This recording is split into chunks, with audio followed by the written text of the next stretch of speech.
This is QTV News broadcasting from the Gambia, and I am Ansumana Isonyasi. Our top stories. Barrow swears in new vice president, ministers and permanent secretaries. FBRC lied about my brother's death, Lieutenant says brother tells TRRC. And Rotary donates to Crab Island proposed vocational training institute. Those are our top stories, and now the news in detail.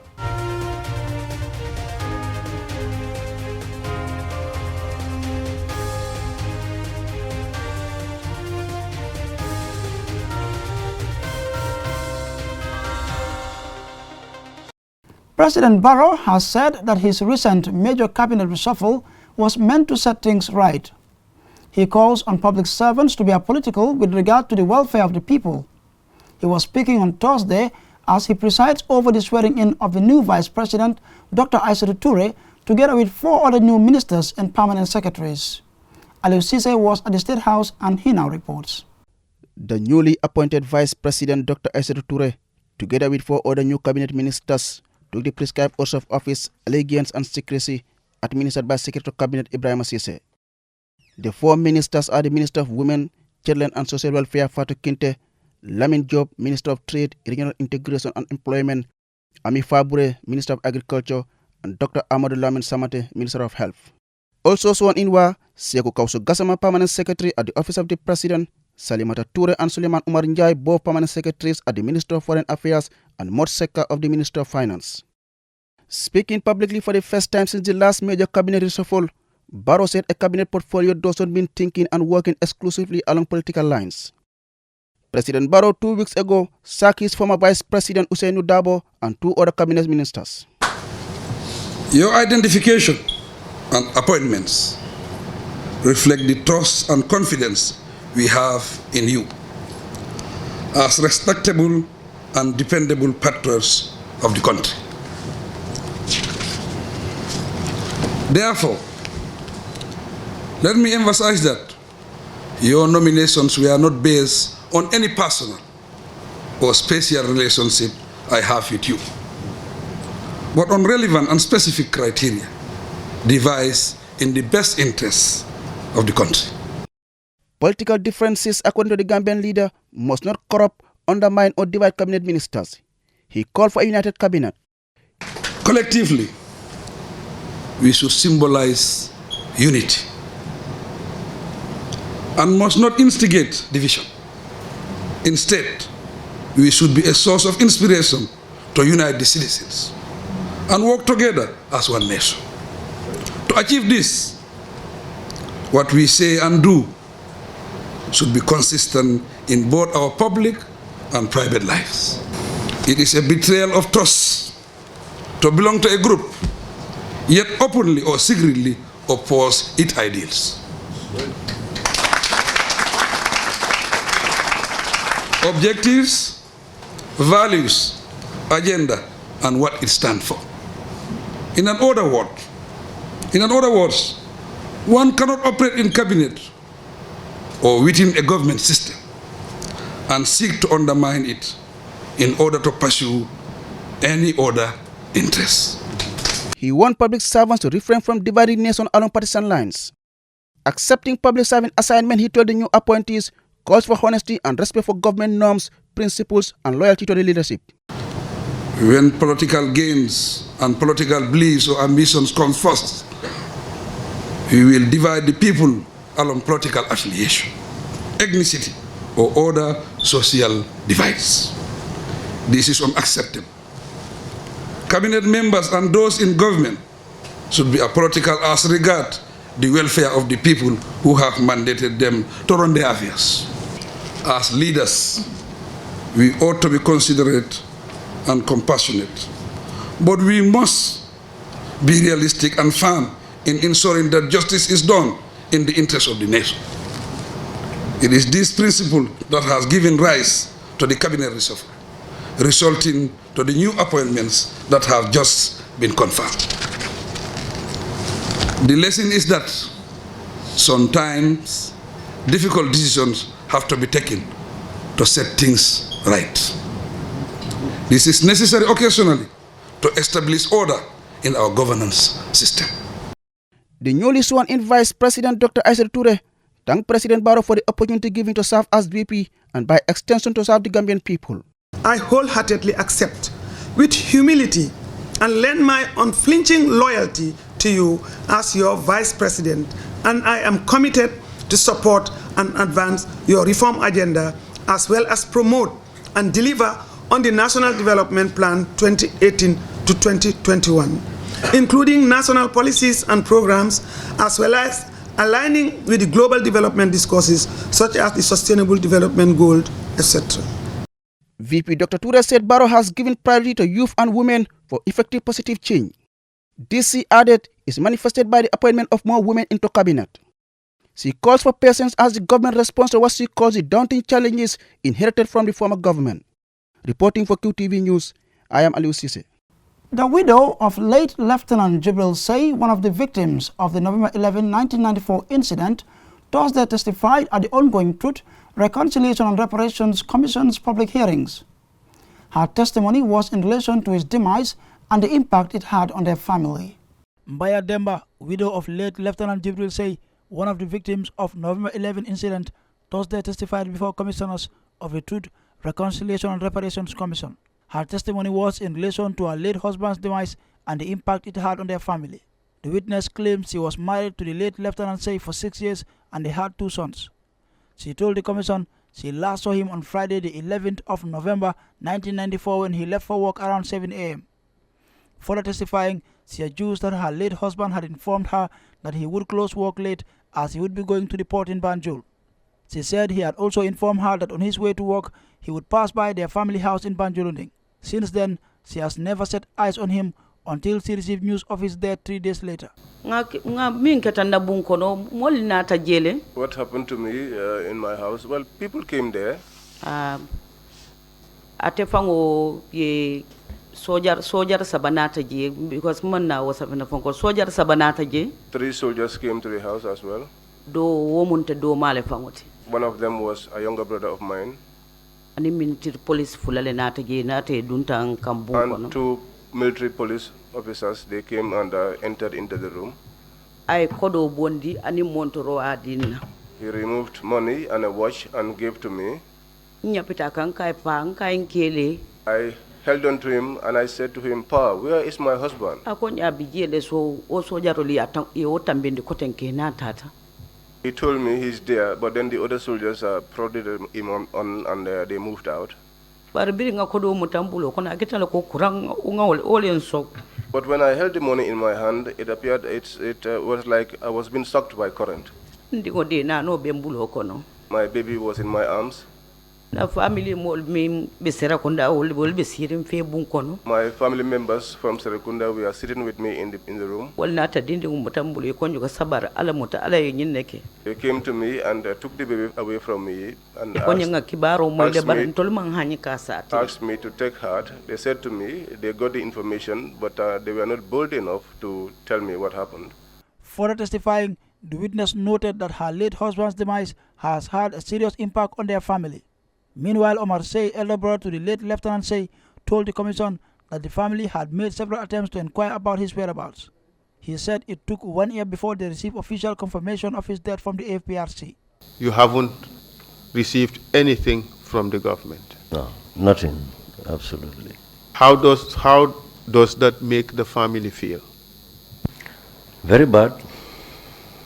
Very bad, because I mean what happened and what they have been saying, and now things are coming to light, you know, people are coming out saying what happened. So I mean we also are referring these things to what happened by then, and the information they were passing to the family, it was lies, just lies they were telling the family, because what happened they never tell the fact to the family. Meanwhile, he has submitted documents to the commission indicating the family's efforts to relocate his whereabouts, which have been admitted as exhibits. The proposed Crab Island Training Center Tuesday received a 20-footer container load of equipment, furniture and material meant for vocational education from the Rotary Club of Riding Revolve of UK at a presentation in Kololi. Omar P. Jallo was there and he now reports. The donation was done through the Rotary Club of Fajara, facilitated by Mr. Mian Job, Assistant District Governor, Rotary District 9101, and Seni Mane, President, Rotary Club of Fajara. Receiving the donated items on behalf of the institution, the promoter of the Crab Island TVEC Center and National Assembly member for Banjul North, Honorable Usman Silla, thanked the donors for the gesture. The proposed Crab Island TVEC Center is receiving a container load, 20-footer container load of assortment of equipment, furniture, and materials meant for vocational education training. This is done through the Fajara Club, Rotary Club of Fajara, facilitated by Mr. Mian Job, and also being represented also here by Mr. Mane, who is the president. Ms. Wadul is from the UK Rotary Club from Royden Revolve in the United Kingdom. They are the ones presenting this donation to the proposed Crab Island TVET Center. I wish to take this opportunity to profoundly express appreciation on behalf of the would-be beneficiaries of this TVET Center when it is established. Crab Island is a process. Process has started and it has gone to a very advanced stage. Last year, this is the second time we are receiving such donations from Royden Revolve through the Rotary Club of Fajara. The Deputy Permanent Secretary, Ministry of Basic and Secondary Education, Adama Jimba Job, extolled the donors for the partnership in support of his ministry. Another important occasion for us at the Ministry of Basic and Secondary Education, partnering with Honorable Silla and the Rotary Club of Fajara, but most profoundly our colleague friends from the United Kingdom. I mean, I always said, the business of education is beyond the Ministry of Basic and Secondary Education alone. We are all important in this endeavor, particularly when it hangs over the necks of our young ones who are going to be the leaders of this country tomorrow. The Crab Island initiative started some time back, but the objective is what do we do to make sure that our young people in Banjul and in the country at large are provided with the opportunity that will enable them to stand on their own or to become independent citizens for the betterment of their livelihoods, but also the Gambia as a nation, which is something that is beyond Mr. Silla. This is not about politics. This is about the development of the Gambia. Currently, as we are speaking, we had a retreat going inside this hotel where all the SMTs of both MOPSI and MUHAS are seated. And one of the agenda items is to talk about TVET education in this country. How do we go about making sure that we are able to articulate and also enhance children or young ones learning skills that will enable them to be able to become independent citizens. And as we were just talking about that, then I was informed to come out and represent my permanent secretary to receive this assortment of items, equipment, furniture, which is meant to refurbish, but also establish Crab Island initiative, which is to turn Crab Island, the former Crab Island that you and I knew many years ago, which was closed by virtue of some issues beyond our control. And all of a sudden, we dreamt with the initiative of Mr. Silla to turn it into a TVET center, a training center that would train young Gambians, not only Banjulians, but Gambians in general, young people to learn skills that would enable them to become independent people. The presidents of the Rotary Club of Fajara and the Rotary Club of Royden Revolve of UK, Senimane and Tael Wade, respectively, handed over the donated items. Reporting for QTV News, I am Omar P. Jallo. The Science Students Association of the University of the Gambia Wednesday organized a Science Week event at the regional office in Brikama. The event attracted science students from the university to learn different areas of science. Ibrahim Abalde reports.